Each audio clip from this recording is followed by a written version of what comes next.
nadadapa, bumabangon.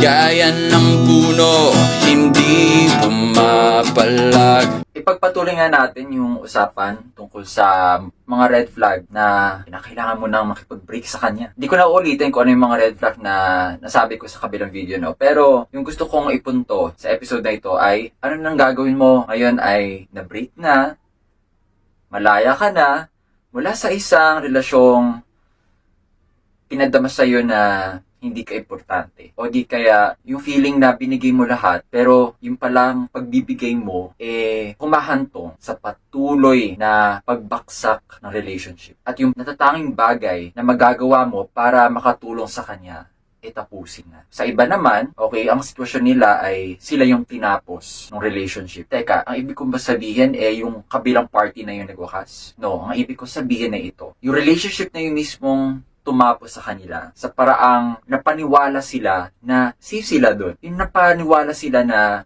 meron palang umiiral na relationship kung saan magtatagal sa direksyong inaasahan at yun yung relationship na 100% yung feeling mo wala ka na kailangan ibigay pa. Nagaling na ako doon. At yun yung topic natin ngayon. Anong gagawin mo kapag nagising ka na, namulat ka na, tapos mature enough ka na upang tapusin yung relationship na yun. Masakit. Kahit ikaw yung nagtapos ng relationship, masakit dahil nagluluksa ka pa. Nagluluksa ka dahil yung relationship na yun, hindi pala siya yung inakala mo na magiging. Inakala mo, naniwala ka na yung kasama mo sa relationship na yun, parehas kayo ng pagtingin sa sinimulan ninyo. Naging loyal ka, isinantabi mo yung mga pangangailangan mo, yung goals mo sa buhay, yung ambisyon mo, para sa relationship na yun.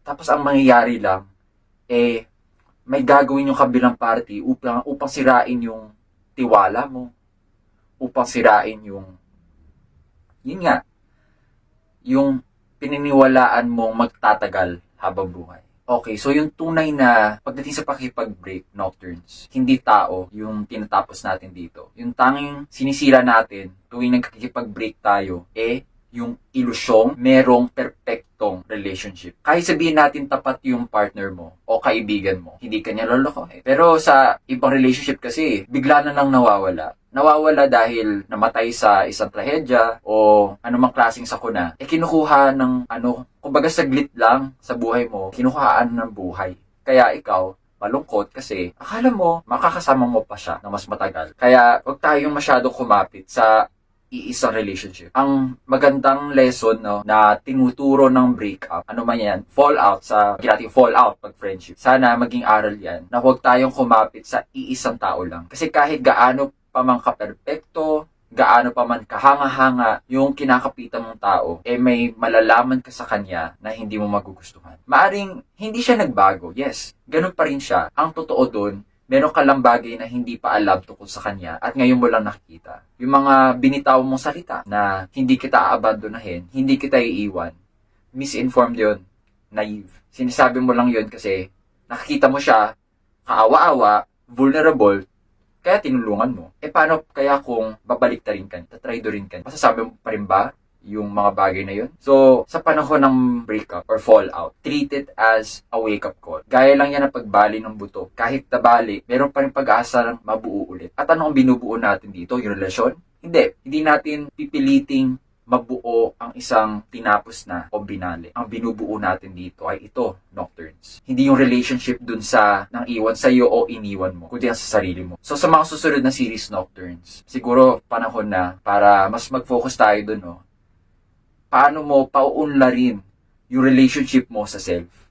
Kasi kapag yung self mo hindi mo inangatan, hinayaan mo maubos, ano pa mabibigay mo sa iba, di ba?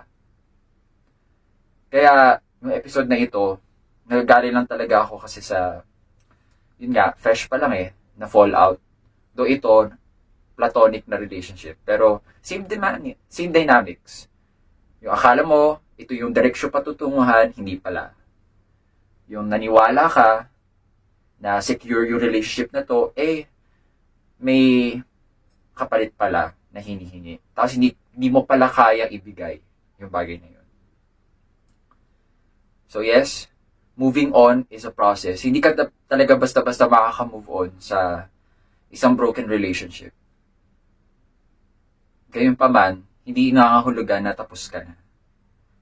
Opportunity mo yan, Nocturne, na i-restore yung relationship mo sa iyong sarili. Dahil sa relationship na pinanggalingan mo, pinabayaan mo yung sarili mo. At ito na yung chance.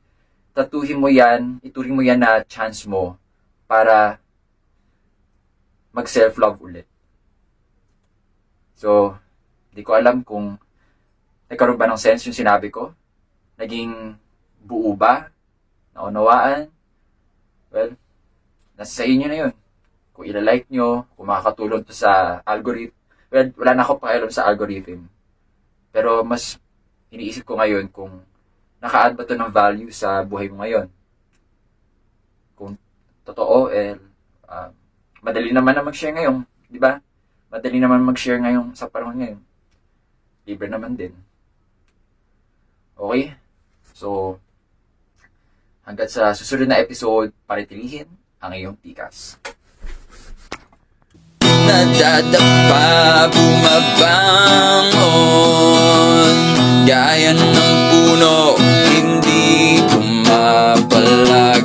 Kahit gaano kalakas ang bagyo,